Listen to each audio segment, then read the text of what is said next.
Olá, sejam todos muito bem-vindos. Estamos recebendo aqui hoje em nosso estúdio nosso amigo Jean Negão. Jean, seja muito bem-vindo. Obrigada pela tua disponibilidade. Eu que agradeço pelo convite, fico muito feliz de reencontrá-lo. Nós que fomos amigos de faculdades, tivemos a oportunidade de conviver um bom período. É sempre uma alegria muito grande a gente ver os amigos e principalmente ser convidado aí para vir falar aqui para sua audiência. Então, Jean, já vamos começar. Conta pra gente.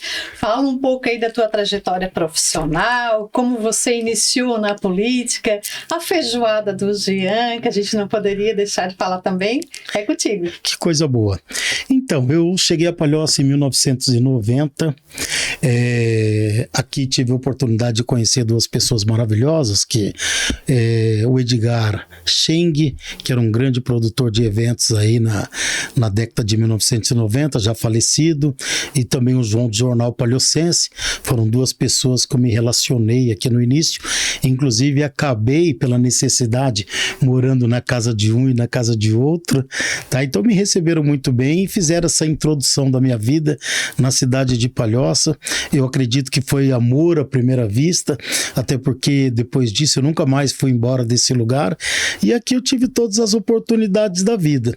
É verdade que passei muita dificuldade no início da minha vida aqui nessa cidade, é exemplo do que boa parte dos migrantes que vêm de fora morar na cidade tentar uma vida melhor, como Palhoça hoje, que tem recebido muitos nordestinos, muitos gaúchos, muitos trabalhadores do Oeste, gente do Paraná, que estão vindo aqui para a Grande Florianópolis para tentar a vida, tentar uma qualidade de vida melhor para os seus filhos ou para si próprio. O meu exemplo é semelhante. Vim para cá na tentativa de galgar um espaço, de conquistar um espaço, e aqui tive a oportunidade de casar, tive a oportunidade de ter filhos maravilhosos, de encontrar uma esposa, tive a oportunidade de me tornar advogado, fui vereador no ano de 2016 aqui na Palhoça. Hoje nós temos um escritório estruturado na cidade, onde nós também temos colaboradores trabalhando conosco. Enfim, a minha vida é na Palhoça e eu, graças a Deus, eu sou muito grato por eu ter tido essa oportunidade. Legal, já virou um cidadão palhocense. Acho que talvez eu sou um nativo de Palhoça de coração. Nativo de coração. Tá, mas sou um cidadão palhocense e gosto muito da minha cidade e brigo para que a cada dia melhore um pouquinho mais a qualidade de vida das pessoas que lá moram. Esse é o nosso propósito. Legal. Jean, agora me fala, o teu início na política como foi? Como que tu foi introduzido na política? Então, naturalmente, quando você acaba se envolvendo com uma cidade que você gosta, você cria um motivo interno que você tem que, de alguma forma, colaborar para que a qualidade de vida das pessoas melhorem. Eu sempre fui muito crítico nessa situação, principalmente a partir do momento que eu ingressei no direito, e a gente acaba conhecendo na Constituição Federal que o cidadão ele é cidadão de direitos e também de deveres, mas acima de tudo ele é cidadão de direitos e os direitos deles têm que ser respeitados, tá entendendo? Então, em 2004, eu passei a criar, em 1994, eu passei a criar vínculos com políticos. O primeiro político que eu tive um bom relacionamento foi com o vereador Pitanta, que já está, inclusive, no Poder Legislativo já há mais de 40 anos, e é uma pessoa que tem uma expressão muito grande na cidade, de quem também sou grato, um grande amigo, me ajudou muito aí no período de introdução aí na cidade de Palhoça. E ali eu comecei a trabalhar para ele como candidato a vereador, ele como candidato a vereador e eu como coordenador de campanha, e trabalhei por 22 anos com ele, e sempre alguém dizia para mim, poxa, você tem que ser candidato, você tem que ser candidato, exatamente. E aí em 2016 surgiu a minha primeira oportunidade, tá? Era uma incógnita, a gente não vai saber como é que a população vai reagir com a proposta que você vai apresentar, mas eu fui muito bem votado, salvo engano, fui o 5º vereador mais votado da cidade, fiz 2.002 votos, fui o primeiro negro, o primeiro afrodescendente eleito pelo voto direto na cidade de Palhoça. Aqueles que haviam já ocupado uma cadeira na Câmara de Vereadores eram suplentes, não haviam sido aprovados pelo quociente ou pelo voto direto, enfim. Mas e aí é natural, por isso que eu sou tão grato a Palhoça, que Palhoça me deu essa oportunidade. De 2000 a 2020, busquei utilizar o conhecimento técnico que a própria Faculdade de Direito e a de Gestão Pública me entregaram, empregando em ações no poder público. É difícil quando você atua numa Câmara de Vereadores com 17 pessoas pensando de forma diferente, e aí é um respeito à democracia, você conseguir emplacar o trabalho que você deseja. Mas a gente continua na luta, e foi assim que eu ingressei na política. Tenho um entendimento de que tudo que eu ganhei na cidade de Palhoça eu preciso devolver um pouco para as pessoas. E a maneira que eu encontrei de fazer as coisas acontecerem e chegar lá na ponta e chegar de fato em quem tem necessidade é ingressando na política, e através das ações públicas, das políticas públicas, dos programas de assistência às pessoas, eu possa contribuir com o Poder Executivo dentro do Legislativo para que isso chegue lá na ponta, que beneficie de fato as pessoas que realmente necessitam da assistência do Poder Público. Legal, gente. Seria também uma forma de se fazer justiça, né? De se fazer a justiça, principalmente, porque recentemente eu conversando com um amigo meu que mora lá no Brejaru, e ele dizia para mim assim, eu não quero nem saber, eu não pago imposto. Ele estava revoltado. Aí eu comecei a dizer para ele, então vamos lá, tu tem carro, né?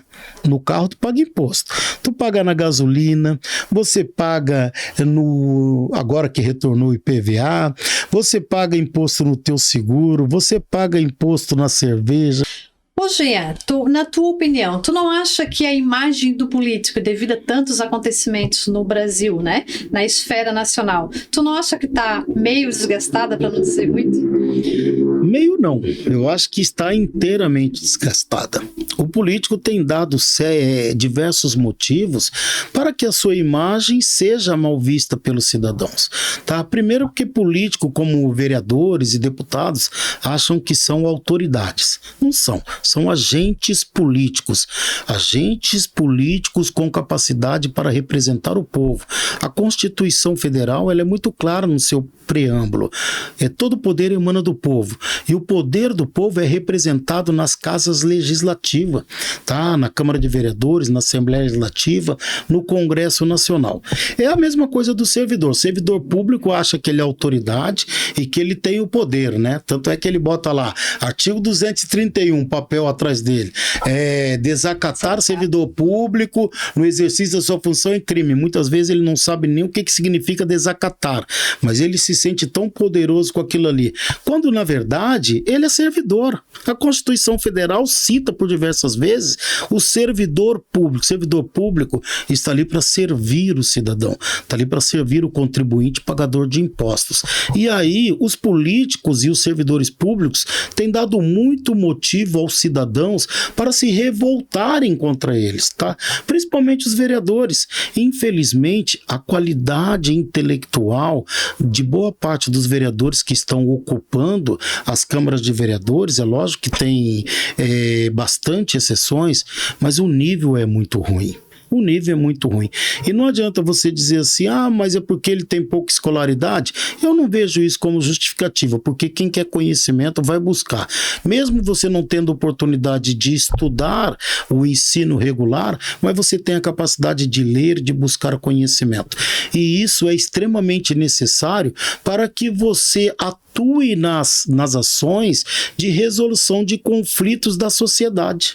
Tá entendendo? Então você precisa ter conhecimento. E aí eu tenho um seguinte entendimento: os abusos que boa parte dos vereadores, deputados e políticos pelo Brasil têm praticados, prefeitos, secretários, volta e meia você vê aí um prefeito foi preso porque roubou da saúde, o vereador foi preso porque chantageou o prefeito, e aí você acaba denegrindo a imagem da classe política, tá? Eu em 2016 a 2020, muitas vezes eu preferi dizer para as pessoas que eu era advogado do que eu era vereador. E olha que para você vereador é um cargo difícil de você chegar, quer ou não, é um cargo de status do município, mas infelizmente a imagem está bastante denegrida, e hoje quando você fala assim, é político, a primeira coisa que a pessoa fala para você é ladrão. Tá entendendo? Eu não sou, tenho a minha consciência, minha cabeça limpa, defendo muito a minha honra, mas é muito comum você ouvir em qualquer lugar, político de tal é ladrão, político de tal é ladrão. Enfim, fizeram por merecer, né? Infelizmente. As pessoas acabam generalizando e os bons pagam pelos... É natural, e por isso pessoas boas não querem ingressar na política, tá entendendo? É por conta disso. Só que tem um problema grave. A política, ela é geral, ela não individualiza suas ações. Quando sobe o preço da gasolina, todos aqueles que têm carro vão pagar o preço da gasolina maior, tá? Quando o governo não abaixa, não aumenta o índice da tabela do imposto de renda, todos os trabalhadores que se encaixarem naquilo ali vão pagar o imposto de renda. Então, é um pensamento equivocado das pessoas de bem de não querer ingressar na política para não serem rotuladas. E eu não tenho medo disso não, tá? Querem dar rótulo, não tem problema. O único problema que eles encontram comigo é o fato de eu ser advogado. Então eu conheço meus direitos e se fizer alguma coisa eu vou reclamar na justiça, como já fiz quando fui vereador. Mas então a questão tem que ser assim. Tá, agora a pergunta que não quer calar. Conta pra gente. Em você sendo eleito, o que você faria diferente? Ou qual a visão que você chega hoje em 2024? Olha só, na experiência que eu tive em 2016 a 2020, eu percebi que os vereadores se preocupam muito com ações do seu bairro, ações de rua, limpeza, boca de lobo, asfalto, calçada. E eu percebi que se discute muito pouco a qualidade de vida das pessoas, tá? Eu vindo a ocupar novamente uma cadeira no Legislativo, eu gostaria de trabalhar um pouquinho mais em prol das pessoas. Quando fui vereador em 2016, eu fiz um trabalho, eu acredito que tenha sido um trabalho bastante destacado nas casas lares do município, onde lá tem as crianças que são colocadas à disposição do poder institucional na casa lar, são desalojadas da casa dos pais por questão de agressão, violência, acabam ficando lá na casa lar. Algumas conseguem retornar para a casa do pai, outras, devido ao grau de violência, são doadas e algumas permanecem lá na casa lar até 18 anos. Tá? E aí o que acontece? Chega no 18 anos, eles abrem a porta, falam para a pessoa, agora você é de maior, você corre atrás da sua vida. Isso aconteceu com 3 pessoas que tive a oportunidade de conhecer na Casas Lares e que saíram de dentro da casa sem nenhuma qualificação profissional, sem nenhuma garantia que eles teriam condições de prover a sua qualidade de vida sozinho. E aí tem muitas crianças daquela que precisam de uma assistência maior do poder público. E o poder público não faz. O poder público acha, inclusive o Ministério Público, tá, que deveria, no meu entendimento, fiscalizar um pouco mais essas ações e pelo menos na minha época não fiscalizava. Eu inclusive tive um problema com o promotor que acabamos batendo boca porque eu questionei a Casa Lar porque tantas crianças estavam tirando nota baixa em matemática. Olha, tem um problema grave aqui que nós precisamos observar. Ou elas não estão tendo aulas de reforços, ou elas estão tendo problemas na escola, ou elas estão com algum problema psicológico que precisa ser verificado. Então eu fui discutir essa questão. Então, entre outras questões, eu achei que o trabalho que eu realizei na Casa Lar foi um trabalho muito interessante. Recente eu encontrei uma monitora, e aí a gente tem que dar um destaque muito grande para as monitoras monitoras, porque as monitoras e os monitores acabam se tornando pai e mãe daquelas crianças, mas a obrigação permanece do poder institucional, é o poder executivo, é a decisão da jurisdição, do poder do juiz e do poder do promotor, de ter que garantir a dignidade dessas crianças e o seu desenvolvimento para o futuro. Então é isso que eu fiz.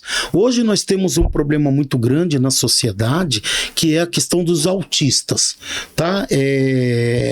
Eu não sei se é porque hoje existem meios e mais condições de você encontrar essa declaração de que determinada pessoa é portadora do TEA, do transtorno de espectro autismo, que lá atrás o número era pouco, era quase que inexpressivo.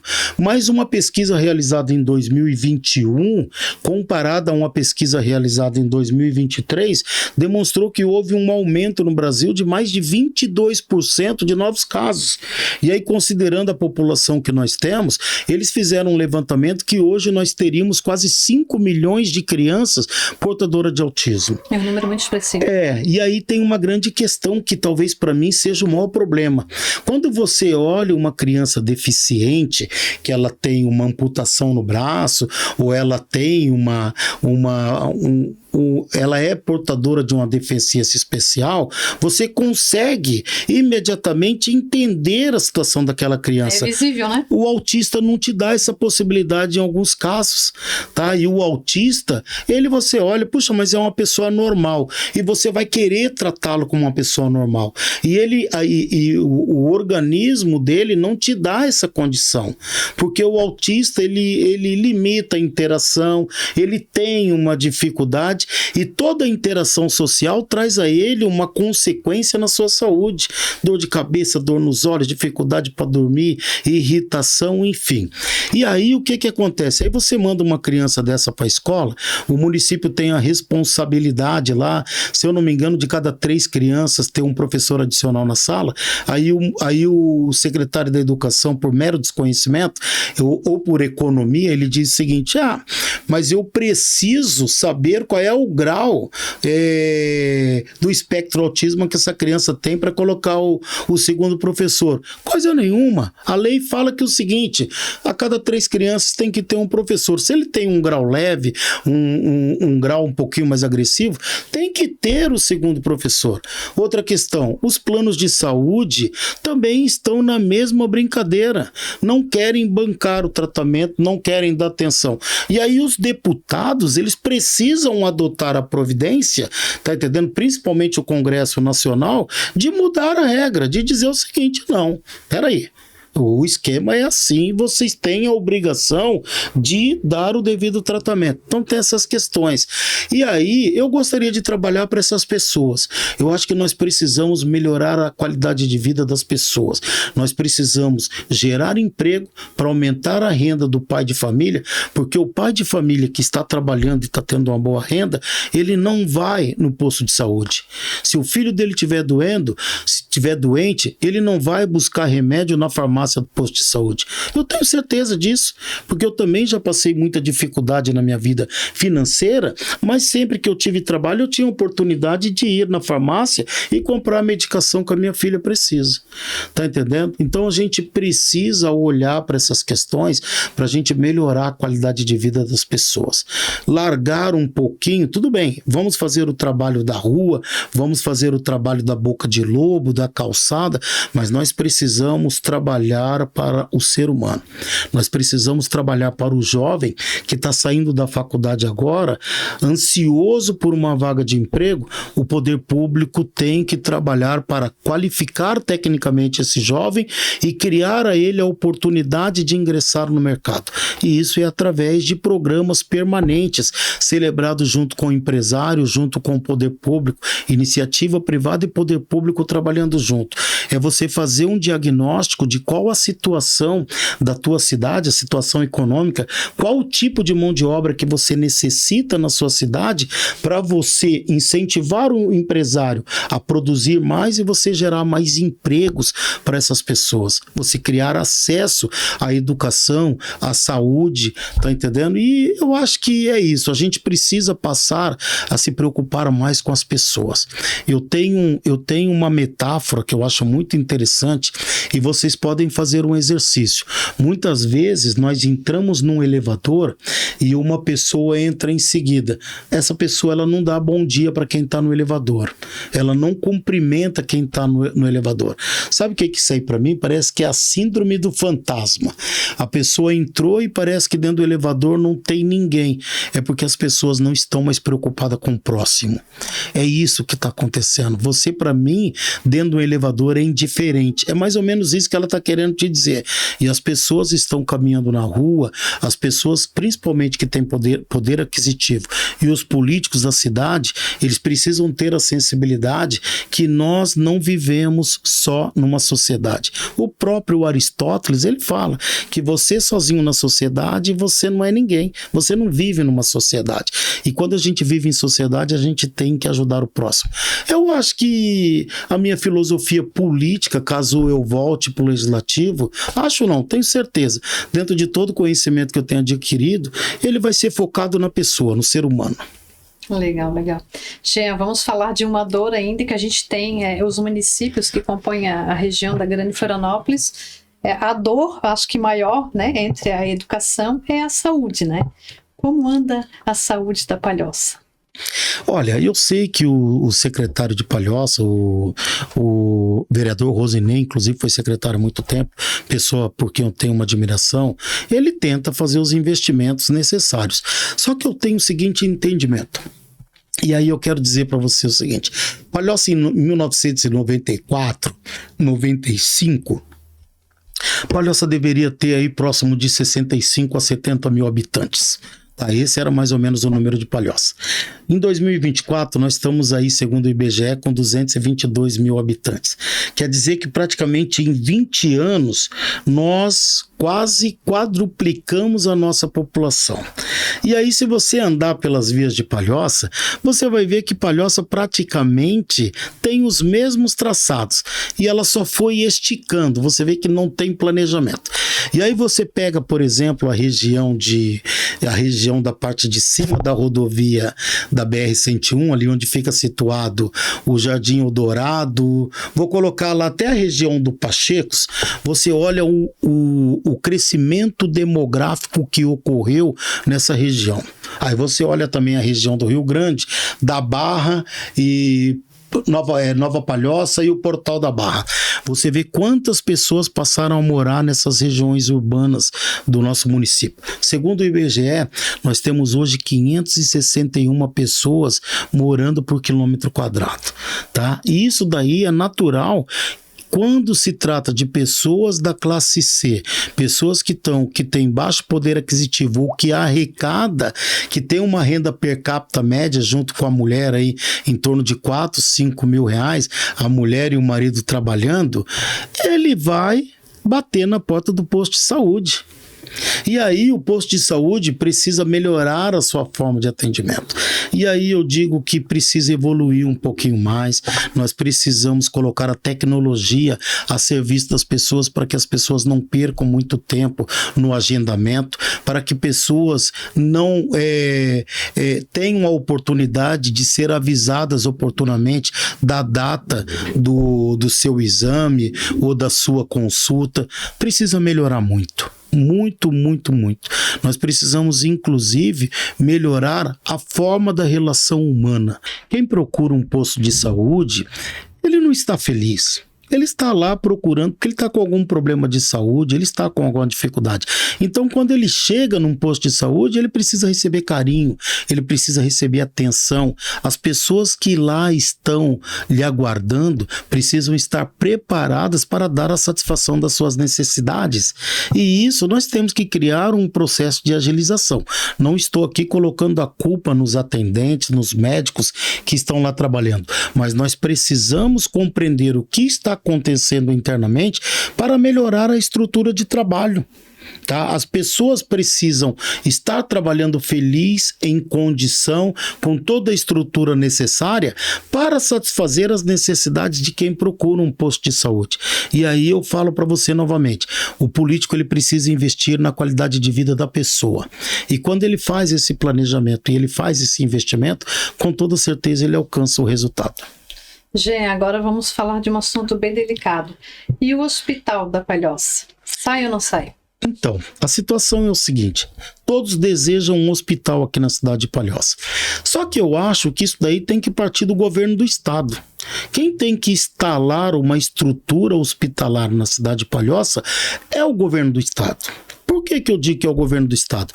Nós sabemos que a saúde é obrigação do estado. Perfeito? Está lá na Constituição Federal. Tanto é que o Estado tenta cumprir a prestação desse serviço através do SUS, conveniado com os hospitais estaduais, com os hospitais dos municípios.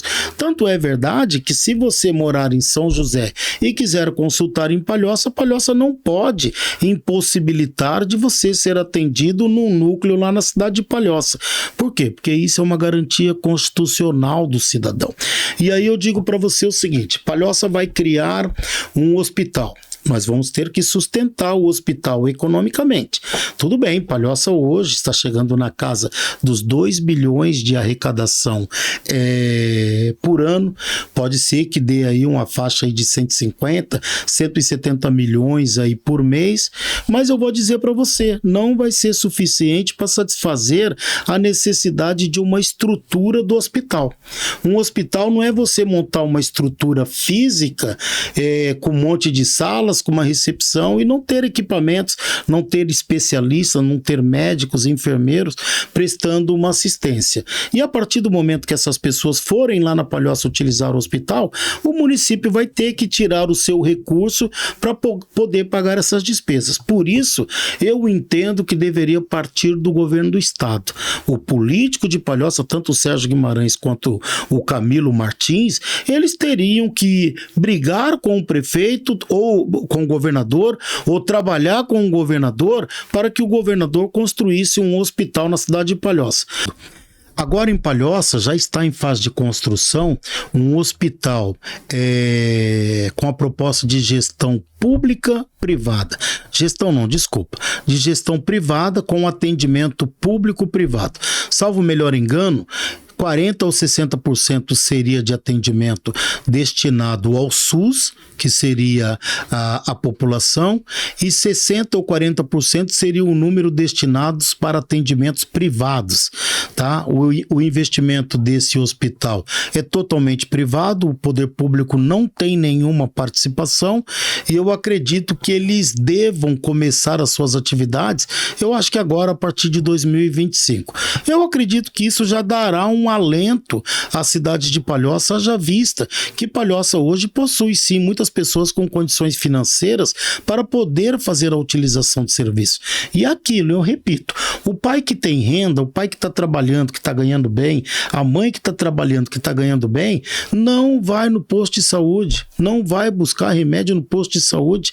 Quem está indo no posto de saúde é a população necessitada. Que realmente necessita, né? Exatamente, e por isso precisa melhorar toda a estrutura, ampliar a gama de serviços, de médicos, laboratórios para exames, exames para tratamento do câncer, exames diversos. O poder público tem que se preocupar com a satisfação, com a oferta deste produto, porque a demanda é muito grande. Então, a necessidade do hospital, da construção de um hospital no município de Palhoça é premente. Só que você precisa, como gestor público, ter a capacidade de criar um projeto de que possa ter continuidade. Porque daqui a pouco vai acontecer como em Santa Amaro da Imperatriz, que tem um hospital e volta e meia você vê o gestor reclamando que não tem recurso para fazer gestão, que não pode ampliar o serviço para fazer gestão. E hoje está lá cheio de clínicas privadas prestando serviço à população. Então você precisa ter essa visão, tá entendendo? Certo. Jean, agora vamos falar sobre a feijoada do Jean Negão. Ah, vamos lá. Vai continuar? participar? Já tem alguma prevista? Então, a feijoada do Dia Negão é uma questão muito interessante, tá? Ela me deu a oportunidade que eu tive na vida até agora, né? Em 2001, eu tinha recém me separado da minha primeira esposa e acabei deixando o pouquinho que eu tinha adquirido com a família, com ela e com a minha filha, e eu precisava recomeçar tudo de novo. Eu tinha apenas a 7ª série e estava lá com 33 anos, 32 para 33 anos. Pô, não sou daqui, não tenho família aqui, eu preciso criar alguma situação. De tanto a minha ex-esposa, que era psicóloga, a doutora Jussara da Silveira, me incentivar, eu resolvi voltar a estudar. Aí eu fui fazer o EJA. Vim estudar aqui no EJA, aqui em São José, e ia lá na Univale, antiga Univale aqui no Sertão, fazer ali as provas e tal. E eu sei que depois de 6 meses eu consegui concluir o meu primeiro e segundo grau juntos. E aí logo em seguida, em 2004, acho que março ou abril de 2004, eu fiz o vestibular da CAF e fui premiado aí com acesso ao curso de Direito da Unisul, onde em 2004 comecei a fazer a faculdade no mês de agosto até 2010 houve a minha formação. Eu estava tão esperançoso em ser advogado naquele período que eu fui praticamente o único da turma a passar no primeiro exame da Ordem dos Advogados. Fiz o exame e fui aprovado. Mas até chegar nessa situação, eu precisava estudar. Precisava ter dinheiro para poder pagar minha faculdade. A faculdade custava hoje o valor base de um salário mínimo, mais ou menos, era o valor da nossa mensalidade. Eu estou falando nossa porque a Mari foi acadêmica junto comigo, teve a oportunidade de acompanhar esse meu caminhar na faculdade. E aí eu me recordo que juntamente com um amigo nós fomos no Praia Parque Clube num dia à noite estrelado, e aí eu e ele sentado num banco, falei, pô, aqui cabe uma festa daquela, né? Pô, já pensou a gente fazer uma feijoada aqui? E esse amigo falou, só falta a gente fazer a feijoada do Negão. E tinha sido um pouco na semana depois da feijoada do Cacau. E aí nós criamos a feijoada em 5 amigos. A feijoada acabou sendo feijoada do Negão, porque eram 4 pessoas morenas que tinham um apelido de Negão na Palhoça, que estavam organizando a festa. E apenas uma pessoa branca, que era o Seba. A nossa brincadeira era, a feijoada é do Negão, mas o branco também entra. A primeira feijoada ela foi um sucesso, foi legal, não deu dinheiro nenhum. E aí nós fomos para a segunda feijoada, só que as pessoas acabaram desistindo da organização. Então eu troquei o nome de feijoada do Negão para feijoada do Jean Negão. Foi quando eu comecei a ser chamado de Jean Negão. Tá, isso eu tô falando lá em 2001, que aí eu só fui voltar a estudar em 2003, né? E aí o que aconteceu? A feijoada começou a me dar uma estrutura para que eu tivesse dinheiro para pagar a mensalidade da minha faculdade. E aí chegou na terceira festa, eu ganhei um dinheirinho, fui lá, fiz minha matrícula, paguei a faculdade. Depois eu conheci o Chico, que era o diretor financeiro lá da Unisul. O Chico é um morador lá do Pacheco, recente até me encontrou, me deu um abraço, eu agradeci muito ele. Que figura. Lembra do Chico? Lembro. Nós pegamos amizade com o Chico, e o que o Chico fazia para nós? Tomara que a Unisul não mande ele embora. Nós íamos lá, não tinha pago as mensalidades, mas o Chico abriu o sistema para a gente fazer a rematrícula. Aí depois a gente ia lá na data e pagava a mensalidade do Chico. E aí eu acabei estudando 2004 e 2005, eu acho que 3 semestres. Eu estudava 6 meses, devendo a faculdade, aí chegava no dia, pagava e ia estudando. Mas a partir da quinta feijoada, da quinta para sexta, graças a Deus, eu acho que Deus abençoou muito o trabalho, a festa simplesmente explodiu. Tomou outra proporção. Explodiu, a festa tomou uma proporção assim, tipo, dava em média 1.300, 1.500 pessoas na festa. Na quinta ou na sexta feijoada deu quase 4.000 pessoas. Tanto é que eu tive que mudar do Praia Parque Clube, levar para o Celebrate Park, lá na antiga New Time. E essa festa me deu uma estrutura financeira tão boa que eu acabei estudando. E aí eu, muito consciente, eu pegava o meu dinheiro, comprava um terreninho, comprava um apartamentozinho, sozinho, eu fui organizando a estrutura da minha vida. E hoje a feijoada aí praticamente na 21ª edição, já não me dá o dinheiro de antigamente, mas eu tenho uma satisfação tão grande de organizar aquela festa, porque eu olho para ela e eu vejo que tudo que eu tive de oportunidade, daquilo que eu queria adquirir, foi ela que me deu. E ela também deu a oportunidade da gente ajudar muitas pessoas que trabalharam comigo, que hoje têm uma estrutura, ou que aprenderam a fazer festa e que hoje estão fazendo festa, promoções sociais que nós fizemos, como a APAI, o Conselho São Tomé na Barra. Nós ajudamos muita gente e não fizemos publicidade disso, tá entendendo? E por isso eu sinto muito orgulho da minha parte de sempre estar fazendo alguma coisa com uma mão e não precisar falar para outra mão o que aconteceu. E a feijoada, ela tem uma história linda. Ela já casou, já separou, ela deu fama para um, tirou a fama de outro. É uma festa, olha, ela é especial, é uma coisa sensacional. Você já teve a oportunidade de ir, você sabe o quanto aquilo deu alegria para muita gente do município. Verdade, tá, falou, e a próxima edição?